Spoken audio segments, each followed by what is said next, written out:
जय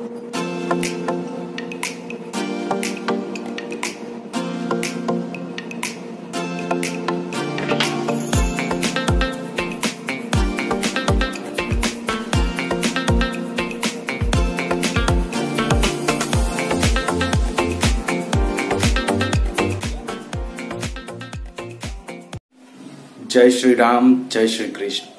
आज मैं पहली बार व्लॉग कर रहा हूँ और ये व्लॉग इसीलिए कर रहा हूँ कि मैं कहीं जा रहा हूँ। मेरे प्रभु का बुलावा आया है, मुझे जाना पड़ेगा। और आप सबको पता कि मेरी ये चैनल धर्म से रिलेटेड चीजें ही दिखाती है, तो मैं वही दिखाऊंगा।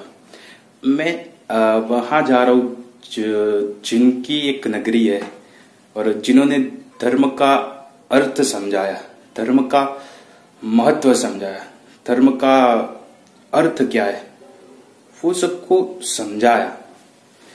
तो आप सब लोग समझ गए होंगे कि मैं किन की बात कर रहा हूं। मैं श्री कृष्ण की बात कर रहा हूं और मैं जा रहा हूं द्वारिका। मैं मेरा फेस कम दिखाऊंगा, लेकिन जो प्लेस है, जो दृश्य है वो ज्यादा दिखाऊंगा। तो बस अब जर्नी में जो जो बीच में आएगा वो मैं आपको बताता जाऊं। जय श्री कृष्ण, जय श्री राम। आखिरकार हम बस स्टेशन आ ही गए जहाँ से हमारी बस है। यहाँ से हमारी बस डायरेक्ट द्वारका की है। और मैं तो ये कहूँगा कि अगर आपके पास ऑप्शन हो तो आप बाय ट्रेन ही जाए, क्योंकि बस में गड्ढे और वो सब की दिक्कतें बहुत रहती है। अगर आपके पास ऑप्शन हो तो आप बाय ट्रेन ही जाए। हमने तो द्वारका जाने की प्लानिंग 2 दिन पहले ही की, इसलिए हमें ट्रेन की टिकट तो नहीं मिली, इसलिए हम बाय बस ही जा रहे हैं।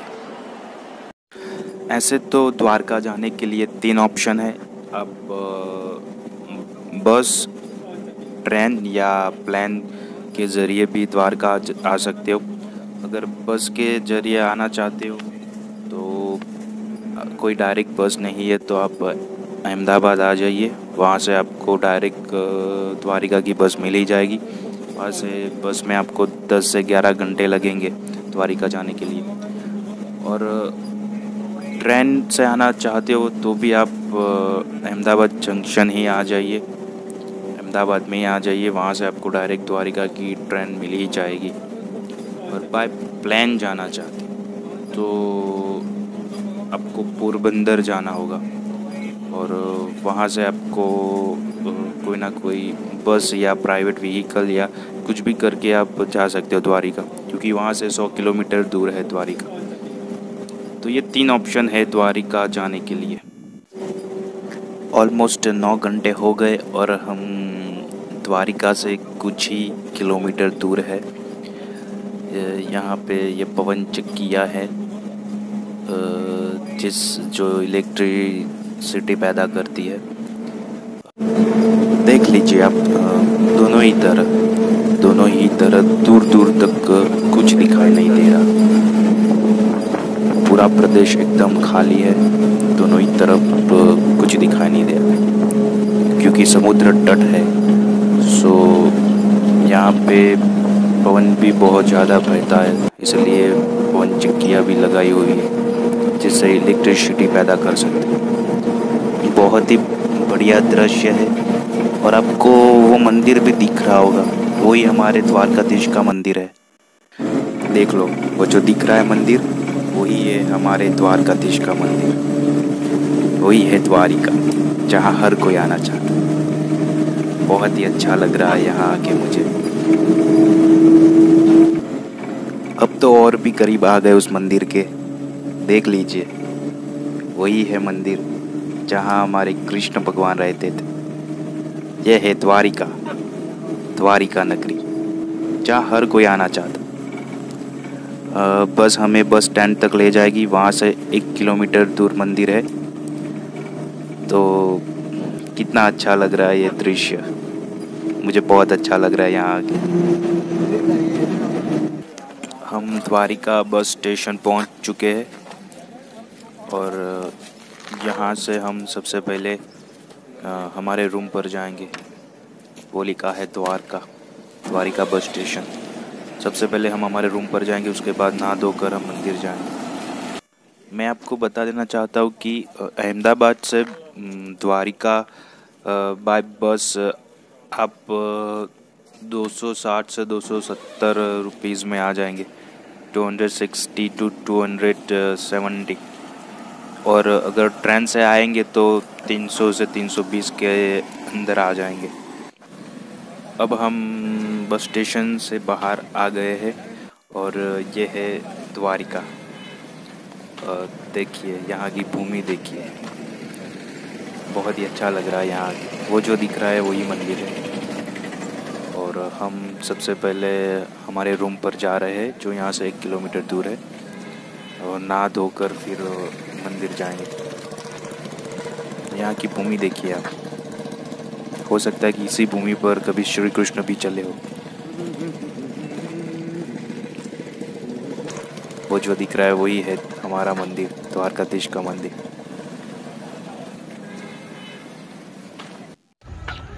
हम अब सनसेट पॉइंट आ गए। यहाँ से आप सूर्यदेव जब अस्त हो रहे हो समुद्र के अंदर, वो देख सकते हैं।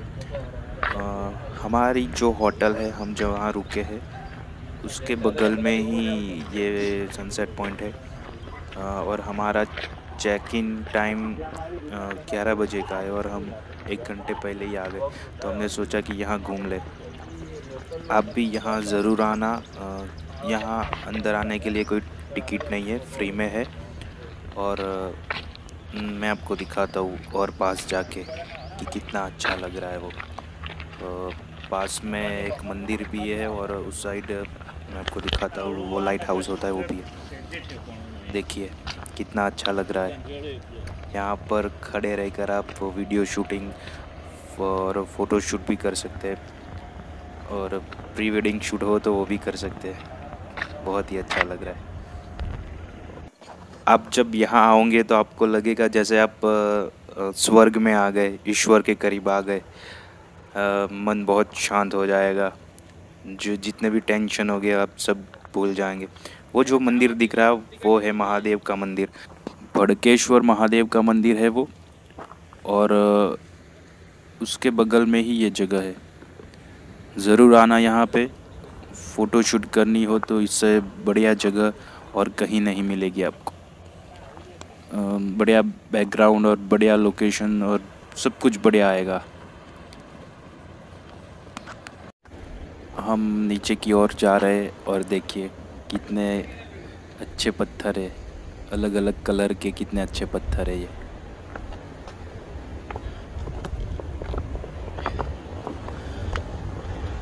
बहुत ही बढ़िया समुद्र तट है, और कैसे ना हो, श्री कृष्ण ने यहाँ अपनी नगरी जो बसाई है,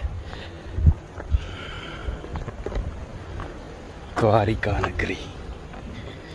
सुनो आप लोग, द्वारिका के लहराते हुए समुद्र की आवाज़ सुनो।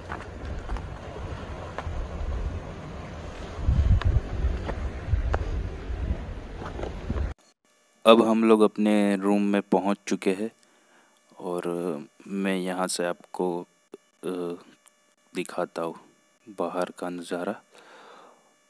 देखिए, और इस साइड देखिए, वो जो दिख रहा है आपको वो है समुद्र, जहाँ पर अभी हम गए थे वही है वो। रात को हम फिर से जाएंगे वहाँ पे। अब हम बात करते हैं कि वेयर टू स्टे, रुकना कहाँ है। अगर रुकने की बात करें तो यहाँ पर द्वारका में रुकने के लिए 3 ऑप्शन है। एक धर्मशाला, दूसरा गेस्ट हाउस, तीसरा प्राइवेट होटल्स। अगर आप धर्मशाला में रुकना चाहते हो तो आपको 300 से 500 के अंदर रूम मिल जाएगा। और अगर आप गेस्ट हाउस में रुकना चाहते हो तो आपको 500 से 600 के अंदर रूम मिल जाएगा। और आप प्राइवेट होटल्स में रुकना चाहते हो तो आपको 800 से 1000 के अंदर रूम मिल जाएगा। जैसे आपकी चॉइस, वहाँ आप रुक सकते हो। धर्मशाला भी बहुत है यहाँ मंदिर के आसपास, प्राइवेट होटल्स भी बहुत है। वो आप पर डिपेंड करता है कि आप कहाँ रुकना चाहते हो। कितना आपका बजट है। अब हम चलते हैं द्वारका में जो देखने लायक जगह है वहाँ पर। हमने रिक्शा बुक कर ली है क्योंकि वही अच्छी रहेगी, क्योंकि 800 से 1000 के अंदर वो बुक हो जाएगी और पूरे दिन के लिए, यानी कि सुबह से लेके शाम के 8 बजे तक आपको वो सारी प्लेसेस जो देखने लायक है वहाँ घुमा कर लेके आएंगी और आपको होटल पे छोड़ देंगी। आप बस भी कर सकते हैं, लेकिन बस आपको घूमने के लिए बहुत कम वक्त देगी, तो उससे अच्छा है कि आप ऑटो ही कर ले। सबसे पहले हम आए हैं यहाँ इस जगह पे जिसका नाम है रुक्मणी माता मंदिर, जिसे रुक्ष्मणी टेम्पल भी कहा जाता है। तो चलिए अब हम अंदर जाते हैं। मैं आपको मंदिर दिखा रहा हूँ, देखिए करीब से ये मंदिर कितना अच्छा लग रहा है। इसे रुक्मणी माता मंदिर कहो या रुक्ष्मणी कहो, दोनों ही कहा जाता है। यहाँ लोग रुक्ष्मणी कहते हैं। और कितना अद्भुत लग रहा है ये मंदिर। रुक्ष्मणी या रुक्मणी वो माँ लक्ष्मी का ही अवतार है, हम सब जानते हैं। तो अब हम अंदर जाते हैं, सबसे पहले दर्शन कर लेते हैं, उसके बाद मैं आपको यहाँ इस मंदिर से जो जुड़ी कथा है उसके बारे में बताऊंगा। जैसे ही अंदर जाते हैं मंदिर में, तो उसकी लेफ्ट साइड एक और मंदिर है जो माँ अम्बा का मंदिर है, जगदम्बा का मंदिर है। जय माँ जगदम्बे। तो यहाँ की कथा ये है कि रुक्मणी माता ने भगवान श्री कृष्ण को पत्र लिखा था कि मैंने मन ही मन आपको अपना पति मान लिया है, आप आइए और मेरा अपहरण करके मुझे यहाँ से ले जाइए। उस वक्त वो विदर्भ देश की पट्टनगरी जो कुंदनपुर था वहाँ रह रही थी। आज अमरावती डिस्ट्रिक्ट महाराष्ट्र में जो है। और हम सभी लोग जानते हैं कि श्री कृष्ण और अर्जुन उनको वहाँ से अपहरण करके ले जाने के लिए आए थे। अर्जुन ने बृहन्नला का जो वेश लिया था, और श्री कृष्ण रुक्मणी माता को अपहरण करके वहाँ से ले जाते। और ऐसा कहा जाता है कि रास्ते में रुक्मणी माता को अभिमान आ गया कि मैं विश्व की सबसे सुंदर कन्या हूँ, कि मेरे सिर्फ एक पत्र पर श्री कृष्ण मुझे लेने आए। तो वही जो अभिमान था वो तोड़ने के लिए श्री कृष्ण ने अपने गुरु दुर्वासा ऋषि को भोजन के लिए न्योता दिया। लेकिन दुर्वासा ऋषि ने शर्त रख दी कि मेरे रथ को कोई पशु खींच कर नहीं ले जाएगा। आप दोनों यानी कि श्री कृष्ण और रुक्मणी माता को ही उन्होंने कहा कि आप दोनों ही मेरे रथ को खींच कर ले जाएंगे। तो रास्ते में जब श्री कृष्ण और रुक्मणी माता रथ को खींच कर ले जा रहे थे, तब रुक्मणी माता को प्यास लग रही थी, क्योंकि वो एक बहुत बड़े राजा की पुत्री थी। उन्होंने कभी ऐसा काम किया ही नहीं। सो उन्हें बारंबार प्यास लग रही थी, तो उन्होंने श्री कृष्ण भगवान को कहा कि मुझे पानी पीना है। तो श्री कृष्ण भगवान ने अपने पैर के अंगूठे को ज़मीन में दबाया और वहाँ से कहा जाता है कि गंगा माता प्रकट हुई और रुक्मणी माता ने वहाँ से पानी पीकर अपनी प्यास बुझाई।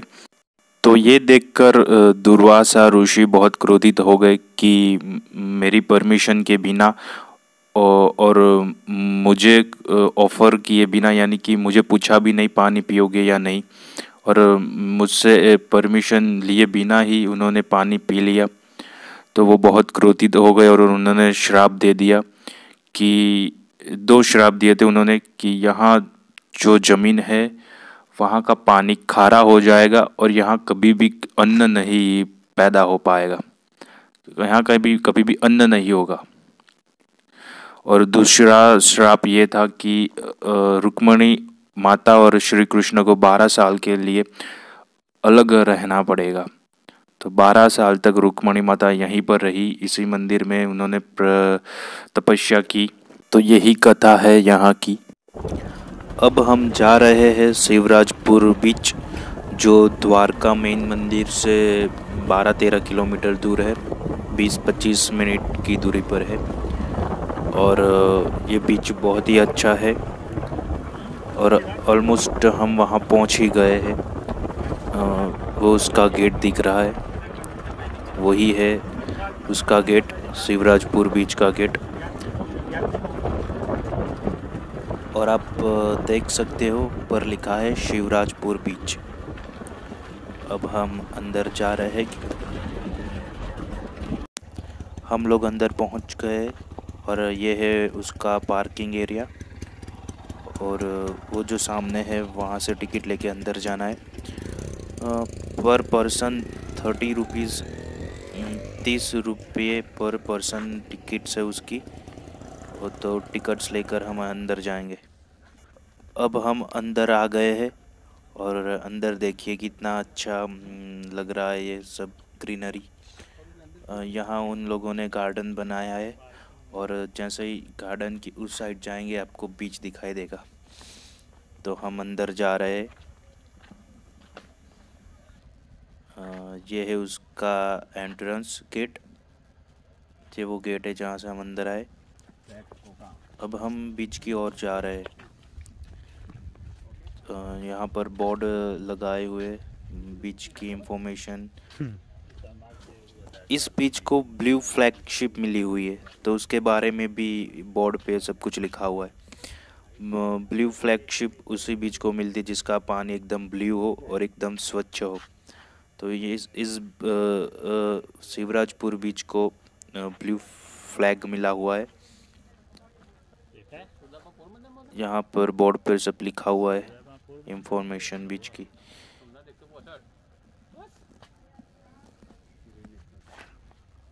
और इस बोर्ड पे ब्लू फ्लैग प्रोग्राम के बारे में लिखा हुआ है।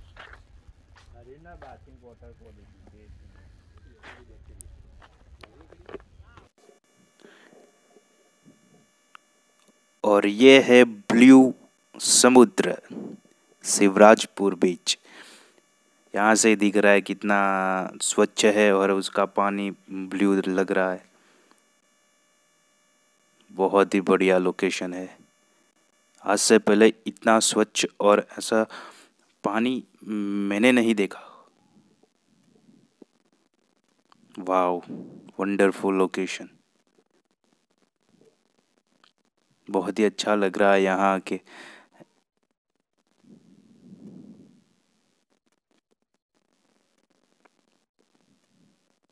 कितना अच्छा लोकेशन है ये। एकदम ब्लू कलर का पानी है यहाँ का, इसलिए इसे ब्लू फ्लैगशिप मिला हुआ है। देखिए कितना अच्छा व्यू है ये। दोपहर का वक्त है और बहुत सारे लोग आए हुए हैं यहाँ पे नहाने के लिए। यहाँ पे स्कूबा डाइविंग भी होती है। 2500 रुपया चार्जेस लेते हैं उसका। नहाने के बाद क्लोथ चेंज करने के लिए यहाँ पे रूम भी है अवेलेबल। तो आप नहाने के बाद उस रूम में जाके अपने क्लोथ्स भी चेंज कर सकते हो। बढ़िया है। देखिए कितना ट्रांसपेरेंट वाटर है यहाँ का। अब हम जा रहे हैं नागेश्वर ज्योतिर्लिंग, जो 12 ज्योतिर्लिंगों में से एक है और वो द्वारकाधीश टेम्पल से 16 से 17 किलोमीटर दूर है। तो अब हम पहुंच गए हैं नागेश्वर ज्योतिर्लिंग। आप देख ही रहे हो शिव की प्रतिमा कितनी बड़ी है। और ये लोकेशन शिवराजपुर बीच से 30 किलोमीटर की दूरी पर है। तो वो रहा उसका गेट नागेश्वर ज्योतिर्लिंग का। ये रहा वो मंदिर और ये रहा गेट जिस पर लिखा है नागेश्वर ज्योतिर्लिंग। 12 ज्योतिर्लिंग लिखा है। और ये है उसकी लेफ्ट साइड शिव की सबसे बड़ी प्रतिमा। और ये है पूरा लोकेशन आसपास का। ओम नमः शिवाय। बहुत बड़ी प्रतिमा। तो अब हम मंदिर में पहुंच गए हैं और अब देख रहे हो कि उसकी लेफ्ट साइड वो प्रतिमा है और ये ज्योतिर्लिंग 12 ज्योतिर्लिंगों में से 8वें नंबर पे आता है। तो अब हम अंदर जाएंगे दर्शन करने के लिए। देखिए ये है नागेश्वर ज्योतिर्लिंग और पीछे माँ पार्वती भी। द्वादश ज्योतिर्लिंग दारुकावन नाथ श्री नागेश्वर महादेव, हर हर महादेव। तो इससे जुड़ी जो कथा है उसके बारे में मैं आपको बताऊंगा। तो इससे जुड़ी कथा यह है कि एक दानवी थी दारुका, जिसने माँ पार्वती की घोर तपस्या की और उनसे वरदान मांगा कि इस वन को मैं कहीं पर भी ले जा सकूं। और उस वरदान को पाकर वो उस वन को पाताल में ले गई। उसने माँ पार्वती को झूठ कहा कि मैं इस वन को उन लोगों तक पहुंचाना चाहती हूँ जिन लोगों को इसकी सबसे ज़्यादा ज़रूरत हो। वास्तव में वो असुर कल्याण के लिए ही इस वन का उपयोग करना चाहती थी। वो मानती थी कि भक्ति बड़ी नहीं होती, परिश्रम बड़ा होता है। तो वो बाहर से जबरन लोगों को उठाकर लेकर आती थी और यहाँ इस वन में परिश्रम करवाती थी। लेकिन महादेव का एक भक्त था सुप्रिया, जिन्होंने महादेव की आराधना की, जिससे प्रसन्न होकर महादेव और माँ पार्वती प्रकट हुए और उन्होंने दारुका को भी समझाया कि परिश्रम करने से सिर्फ हमारा पेट भरता है, लेकिन हमारे जीवन का उद्देश्य कुछ और है, ईश्वर के और समीप जाना है। तो भक्ति भी आवश्यक है, भक्ति भी एक परिश्रम का ही भाग है। अपने मन को शांत करना वो भी एक परिश्रम है, परिश्रम से भी बढ़कर है। तब दारुका को एहसास हुआ कि नहीं, मैंने गलत किया, और दारुका ने महादेव और माता पार्वती से क्षमा मांगी और महादेव और माता पार्वती ने उसे क्षमा भी कर दिया। और महादेव ने कहा कि आज से मैं और पार्वती यहाँ नाग और नागिन के रूप में वास करेंगे। इस ज्योतिर्लिंग में नाग और नागिन के रूप में हम वास करेंगे और जो भी यहाँ दर्शन करने आएंगे, उन जो भी भटके हुए लोग होंगे, उनको हम सही मार्ग दिखाएंगे, उनका मार्गदर्शन करेंगे। तो यही है यहाँ की कथा। और ऐसा भी कहा जाता है कि इस शिवलिंग की पूजा भगवान कृष्ण स्वयं करते थे। तो अब हम बाहर आ गए हैं और अब हम जाएंगे दूसरे लोकेशन पर। तो अब हम पहुंच गए हैं गोपी तालाब, जो नागेश्वर ज्योतिर्लिंग से केवल 5 किलोमीटर की दूरी पर है। और ये है उसका गेट और हम अंदर जा रहे हैं और अंदर जाके मैं बताऊंगा कि इससे क्या कथा जुड़ी हुई है।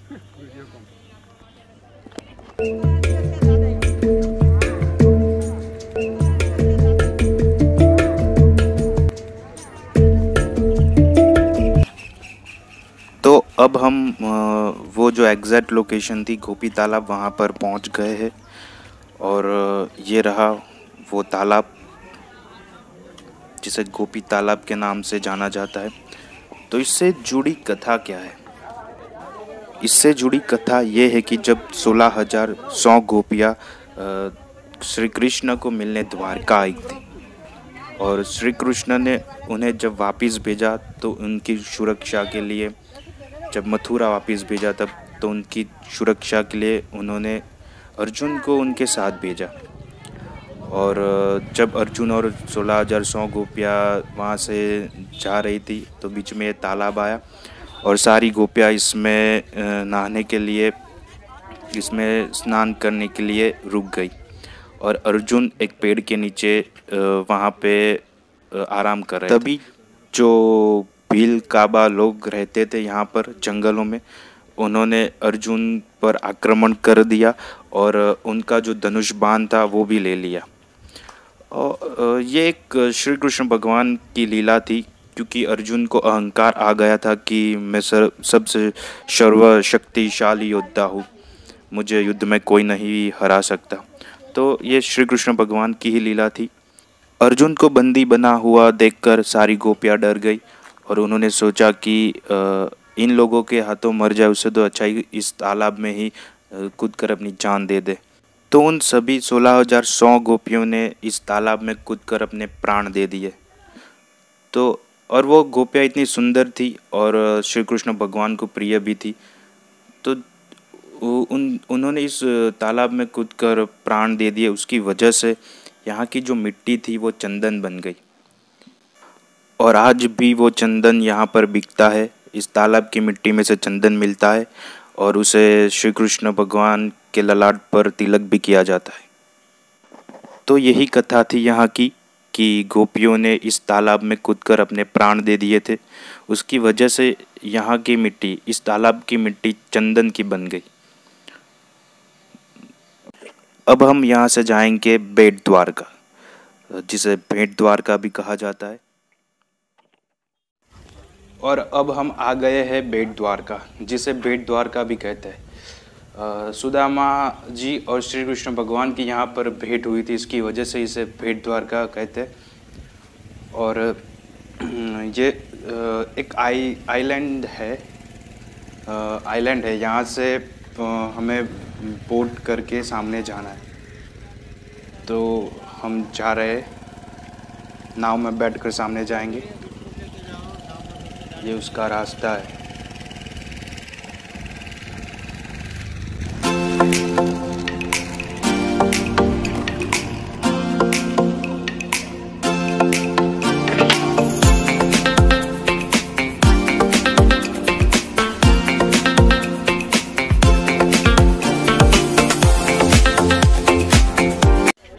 और अब हम वहाँ आ गए जहाँ से हमें नाव में बैठकर सामने जाना है, जो आइलैंड है बेट द्वारका, वहाँ पर।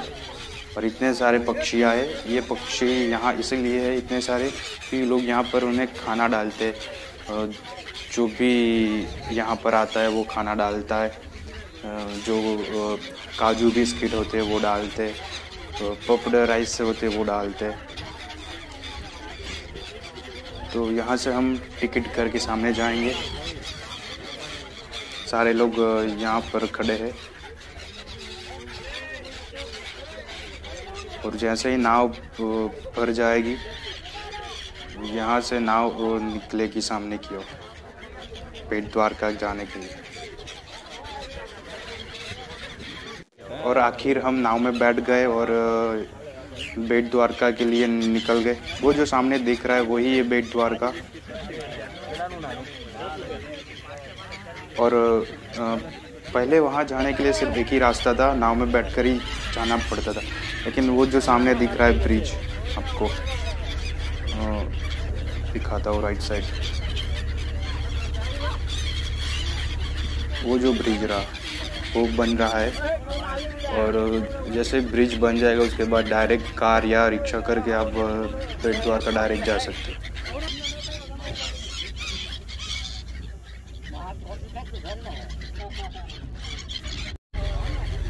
वो रहा ब्रिज, जिसका आधा काम हो गया, आधा काम बाकी है। जैसे ही पूरा हो जाएगा डायरेक्ट आप जा सकोगे।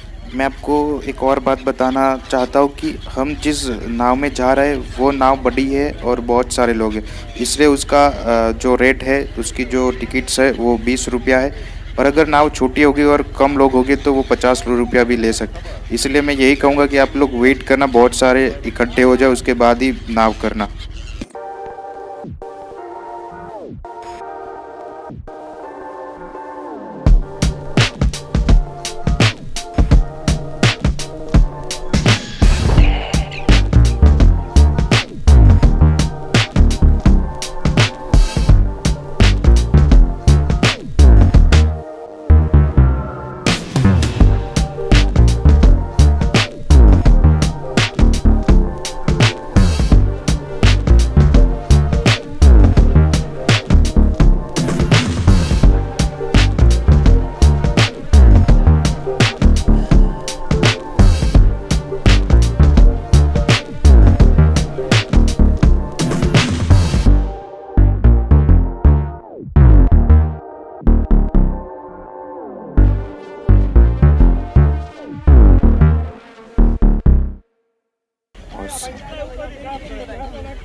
बहुत ही बढ़िया लग रहा है।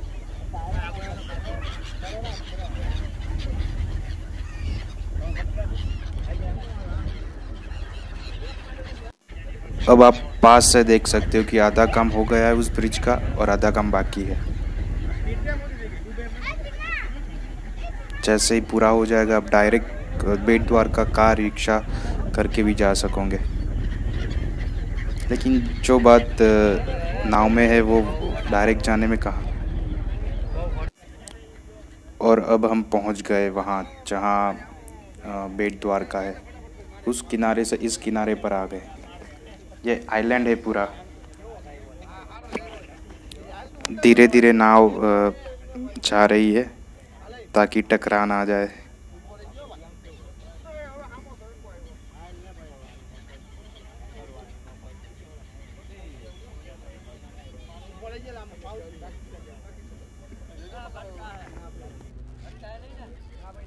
ऐसा ही लग रहा है जैसे टकरा जाएगी दो नाव या सामने का किनारा।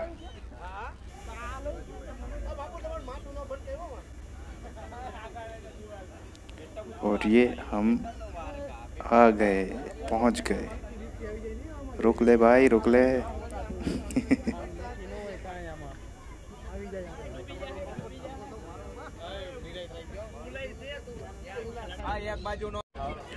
और अब चलकर जाना है जो मंदिर है वहाँ पर। ऐसा कहा जाता है कि यहाँ पर श्री कृष्ण भगवान रहते थे और जो मेन द्वारकाधीश मंदिर है वहाँ पर उनका राज दरबार होता था। और यहाँ पर ही श्री कृष्ण और सुदामा दोनों मिले थे, दोनों की भेंट हुई थी, इसीलिए इसको भेंट द्वारका कहा जाता है।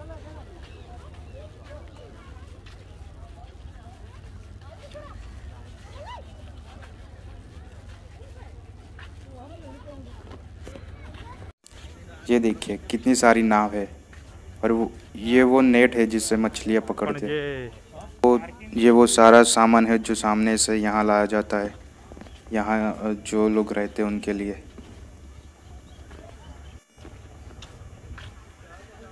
ये मार्केट है, मार्केट के बीच में से जाना है उस ओर।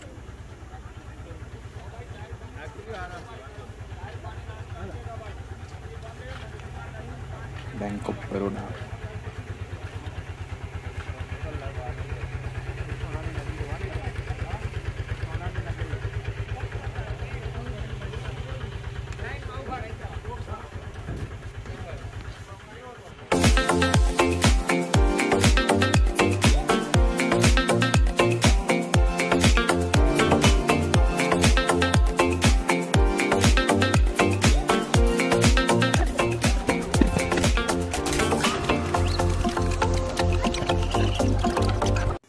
मेन मंदिर तो हम पहुंच गए, लेकिन अभी तक मंदिर खुला नहीं, तो हम आसपास जो है वहाँ जा रहे।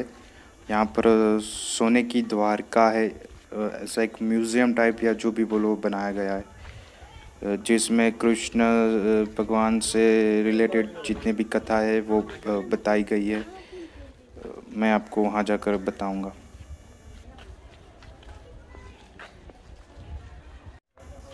ये है सोने की द्वारिका, जो पुरानी नहीं है लेकिन बनाई गई है। दिख रही है बाहर से पूरी गोल्डन।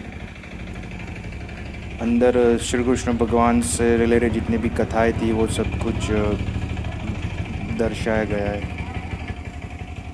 तो अब अंदर जाते हैं और अंदर जाके मैं आपको बताऊंगा कि क्या क्या है। अंदर जाने के लिए टिकट्स है जो बाहर से लेनी होती है, जिसकी कीमत 40 रुपया है। मैं आपको फ़ोटो के ज़रिए बताऊंगा कि अंदर क्या क्या है।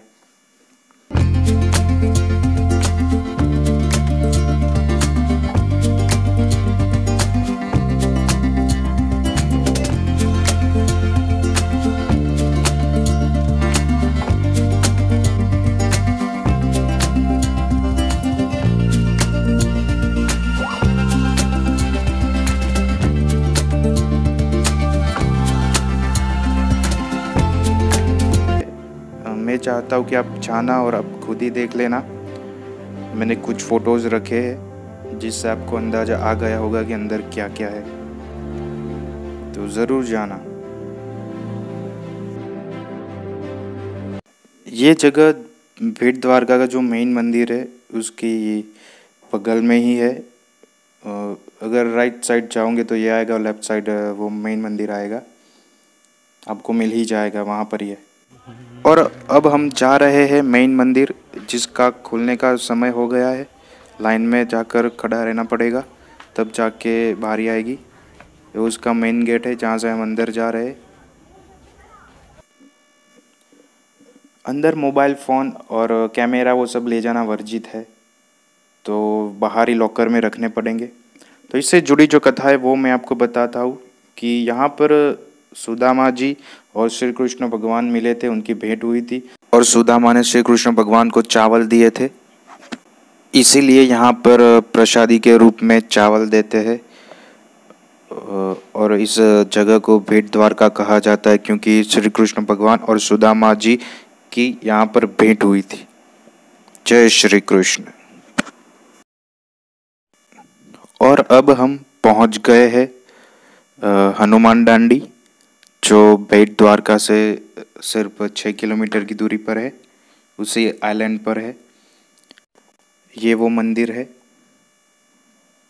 जिसे हनुमान डांडी कहते हैं, और ये है हनुमान भगवान और उनके पुत्र मकरध्वज की मूर्ति। तो आप लोगों को लग रहा होगा कि हनुमान जी तो ब्रह्मचारी थे, तो उनके पुत्र कहाँ से आए? तो जब हनुमान भगवान लंका गए थे और उनकी पूंछ में जब आग लगाई गई थी और उन्होंने वो समुद्र में जाके उस आग को बुझाया था, तब उनके पसीने की कुछ बूंदें समुद्र में गिरी थी, और तब वहाँ जो मगर था उसने वो ग्रहण की थी और उनका पुत्र हुआ था। यहाँ की जो कथा है वो राम भगवान से जुड़ी हुई है कि जब राम भगवान और लक्ष्मण भगवान लंका गए तो दो रावणों ने, अहिरावण और महिरावण ने उनको बंदी बना दिया था और पाताल लोक में ले गए थे।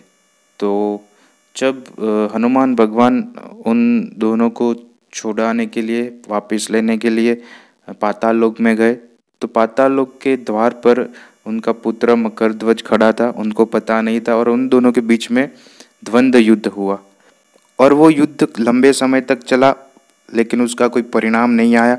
तो हनुमान भगवान ने कहा कि कौन हो तुम? तब मकरध्वज ने कहा कि मैं हनुमान का पुत्र हूँ। तो हनुमान भगवान ने कहा कि मेरा तो कोई पुत्र नहीं है।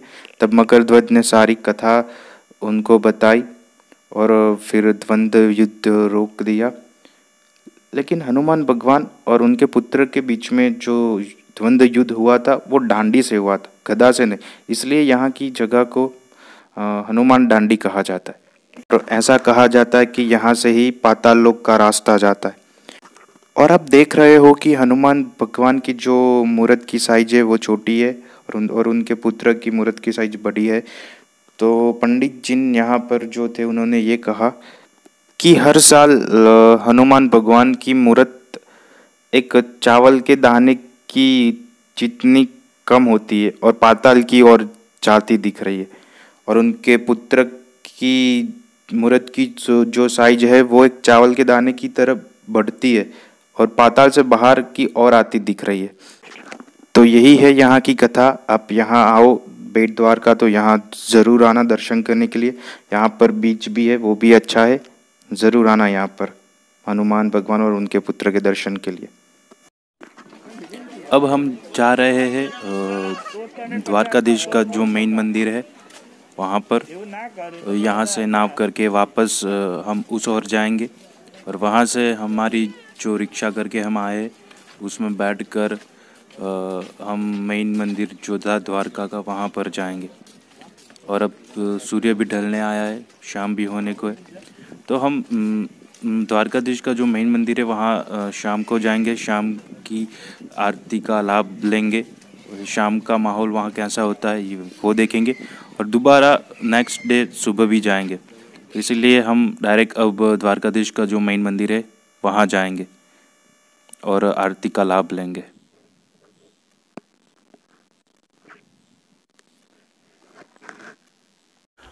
बेट द्वारका से अब हम द्वारका का जो मेन मंदिर था, मुख्य मंदिर था, वहाँ पर वापस आ गए हैं और मंदिर में दर्शन करने के लिए जा रहे हैं। हम रात को इसीलिए आए क्योंकि हम रात की आरती का लाभ लेना चाहते थे और रात का माहौल कैसा होता है यहाँ पे वो देखना चाहते थे। तो देखिए कितनी सारी शॉप है यहाँ पर और उससे बीच से रास्ता जाता है द्वारकाधीश के मंदिर की ओर। हम जा रहे हैं वहाँ पर। बहुत ही अच्छा माहौल है रात का यहाँ पर। कितनी सारी दुकान हैं यहाँ पे और बस अब हम पहुँचने ही वाले हैं हमारे द्वारकाधीश के मंदिर के पास।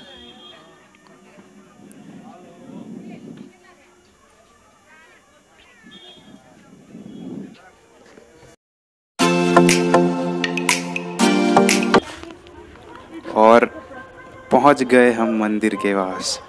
वाह कितना अच्छा लग रहा है। भगवा कलर लहरा रहा है मंदिर पर। बहुत ही बढ़िया लग रहा है, जैसे लग रहा हो स्वर्ग में आ गए हम। हमारे श्री कृष्ण भगवान का मंदिर, हमारे द्वारकाधीश का मंदिर। बहुत ही अच्छा लग रहा है यहाँ आके। ऐसा लग रहा है कि जैसे स्वर्ग में आ गए हो। एक मन को शांति, ऐसे एक मन शांत हो गया, ऐसी फीलिंग आ रही है एकदम से। बहुत ही अच्छा लग रहा है। हम आगे जाके चप्पल और शूज़ वो सब निकालेंगे, फिर दर्शन करने के लिए जाएंगे।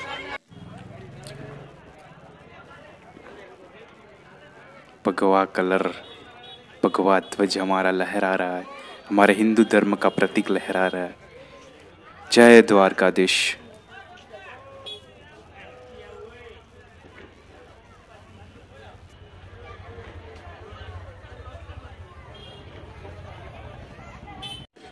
मंदिर के अंदर मोबाइल और कैमरा वो सब ले जाना वर्जित है।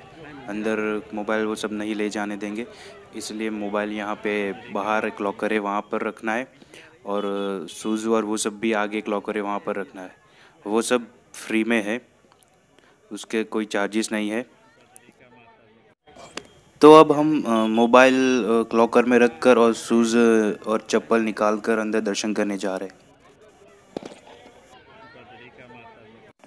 और अब हम दर्शन करके बाहर आ गए हैं और सुदामा जो ब्रिज था, सुदामा सेतु जो ब्रिज था, वहाँ जा रहे हैं, जो कि बहुत देर हो चुकी है तो अभी तो वो बंद हो गया है। सो हम दूर से ही देखेंगे। हम मंदिर में से दर्शन करके बाहर आ गए, लेकिन हम जैसे ही मंदिर में गए तो हमें ऐसा लगा जैसे हम स्वर्ग में आ गए। हमारी जो नेगेटिविटी थी, हमारे दिमाग में जितनी भी नकारात्मकता थी वो सारी दूर हो गई और ऐसा लगा कि जैसे एकदम से हमारा मन शांत हो गया। सच में बहुत ही बढ़िया और बहुत ही अलग टाइप की फीलिंग थी वो। मैं उसको बता नहीं सकता। आप अवश्य आना दर्शन करने के लिए। अंदर और भी मंदिर है, राधे माता का, रुक्मणी माता का और बहुत सारे मंदिर है। आप आकर दर्शन करना। और ये है सुदामा सेतु ब्रिज जो अभी बंद हो गया है। हम आगे जा रहे हैं, गोमती घाट के पास जा रहे हैं।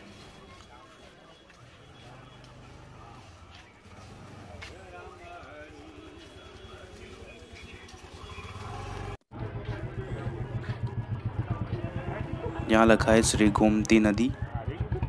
तो ये है वो गोमती घाट जहाँ पे स्नान करना बहुत ही आवश्यक है। यह है दुर्वासा कुंड कृष्ण मंदिर। और रात के अंधेरे में कुछ दिख नहीं रहा, लेकिन ये वही घाट है जहाँ पर स्नान करने के बाद दर्शन करने की जो कथा है कि यहाँ पर स्नान करने के बाद ही दर्शन आपके पूर्ण होते हैं, ऐसा कहा जाता है। यहाँ पर नदी जो है गोमती नदी वो समुद्र से मिलती है आगे वहाँ पर। और बहुत सारे मंदिर है यहाँ पर। वो रहा हमारा द्वारकाधीश का मंदिर और बहुत ही बढ़िया लोकेशन है। वो सुदामा ब्रिज था। और ये सारे मंदिर है।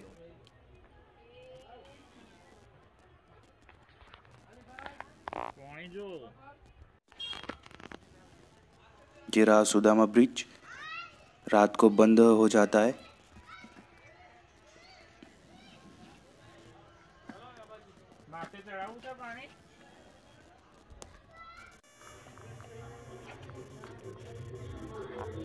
हाटकेश्वर महादेव का मंदिर है ये। हर हर महादेव।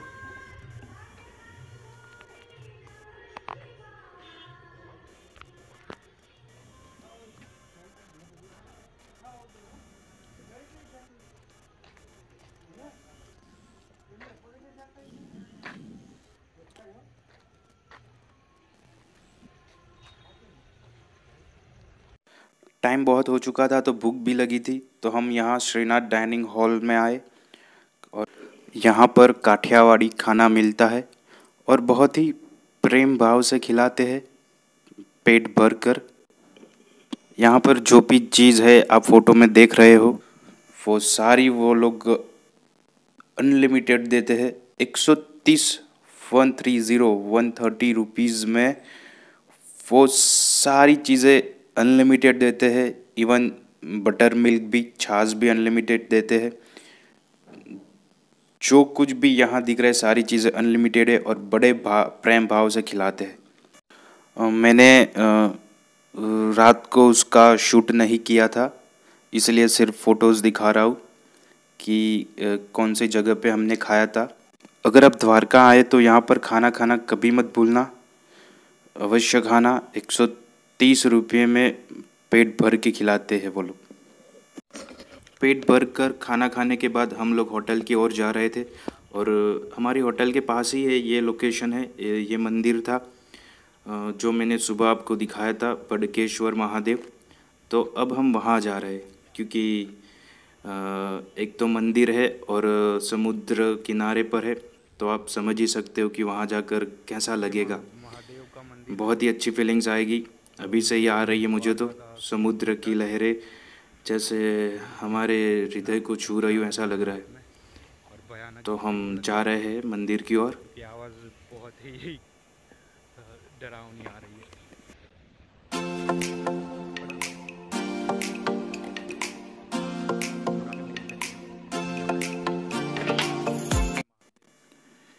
रिनोवेट हो रहा है, उसकी वजह से जो ये मेन सीढ़ियाँ थी वो बंद है अभी, तो हमें घूम कर जाना पड़ेगा।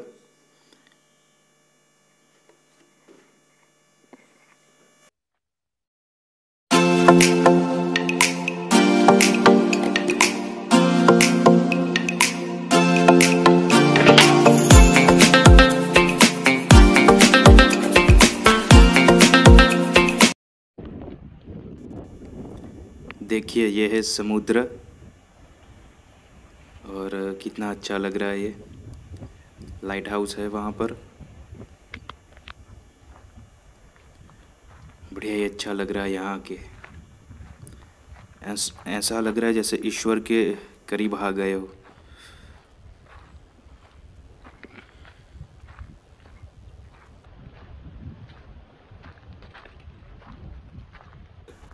आप समुद्र की आवाज़ सुने, ऐसा लग रहा है जैसे कुछ कहना चाहता हो।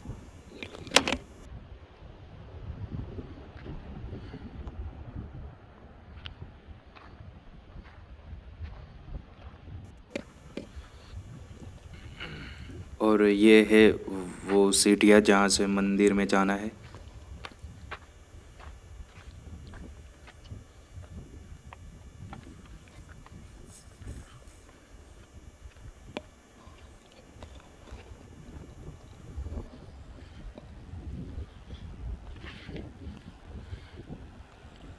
नंदी महाराज दिख रहे हैं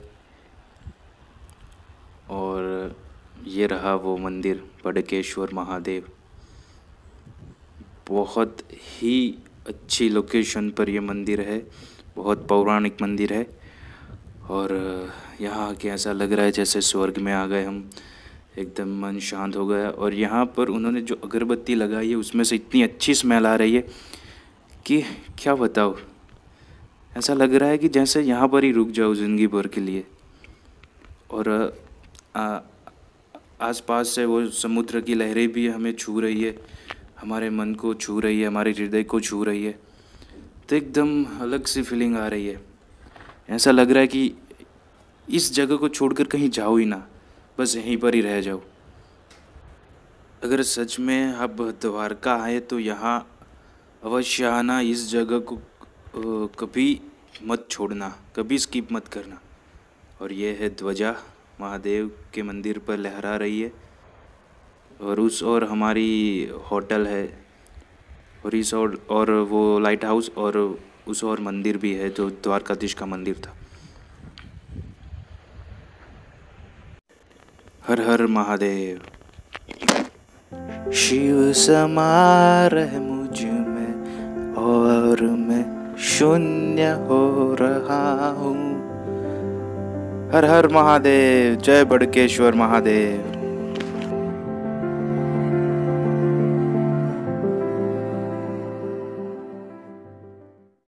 कल रात की जो आरती थी उसका लाभ तो ले लिया, अब हम सुबह की आरती का भी लाभ लेना चाहते थे। तो यहाँ आकर हम लाइन में खड़े रहे हैं। अभी 6 बजे है और 6:30 6:30 पे यहाँ पे वो आरती शुरू होगी, तब मंदिर के दरवाजे खुलेंगे। 6:30 बजे 6:30 पे यहाँ पर मंगला आरती होती है, तो उसका लाभ लेने के लिए हम आए हैं। ये मंदिर का पीछे का दरवाज़ा है, वहाँ से हम अंदर जाएंगे। आप आगे से भी जा सकते हो, पीछे से भी जा सकते हो। तो जैसे ही दरवाज़ा खुलेगा हम अंदर दर्शन करने के लिए जाएंगे। दर्शन करके हम बाहर आ गए हैं। यहाँ पर चप्पल रखने के लिए जगह नहीं होती, इसलिए आप दुकानदार से प्रसादी खरीदे और वो आपके चप्पल का ध्यान रखेंगे। तो अब हम जा रहे हैं पीछे की ओर, मंदिर के पीछे के दरवाजे से। कल हम जहाँ गए थे वहाँ जा रहे, गोमती घाट। तो अब हम गोमती घाट पहुँच गए। ये है गोमती घाट, और देखिए सूर्योदय बस होने ही वाला है। सुबह का वातावरण, सुबह का माहौल बहुत ही अच्छा है। ऐसा लग रहा है कि जैसे कोई दिव्य शक्ति हमारे आसपास हो। सुबह का एटमॉस्फेयर तो हम चाहे कहीं पर भी क्यों ना हो, वो एक अच्छा ही होता है।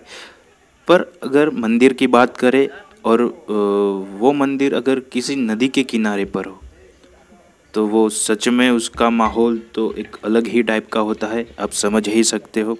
और यहाँ पर तो नदी और समुद्र का संगम है, तो आप समझ ही सकते हो कि यहाँ का एटमॉस्फेयर कैसा होगा। और ये है सुदामा सेतु ब्रिज, जो मैंने आपको कल रात को दिखाया था, जो ठीक से दिख नहीं रहा था अंधेरे की वजह से, लेकिन अभी दिख रहा है बहुत ही अच्छा। अभी बस सूर्योदय होने को है, तो उससे पहले जो रोशनी होती है, जो आकाश भगवा कलर, केसरी कलर का दिख रहा है, बढ़िया लग रहा है।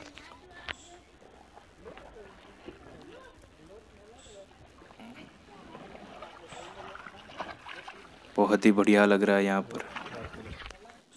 इसी ब्रिज पर चलकर हम दूसरी ओर जाएंगे, जहाँ पर पंचनंदा तीर्थ है।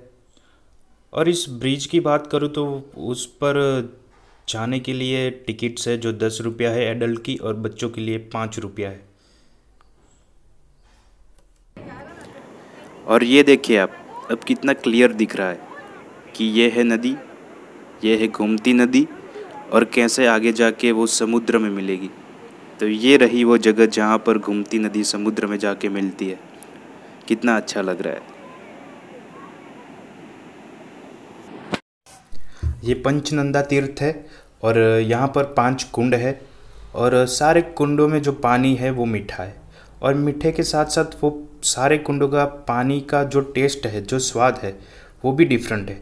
तो आप यहाँ आए तो वो कुंडों में से पानी ज़रूर पीना, और टेस्ट भी करना कि सच में डिफरेंट है या नहीं।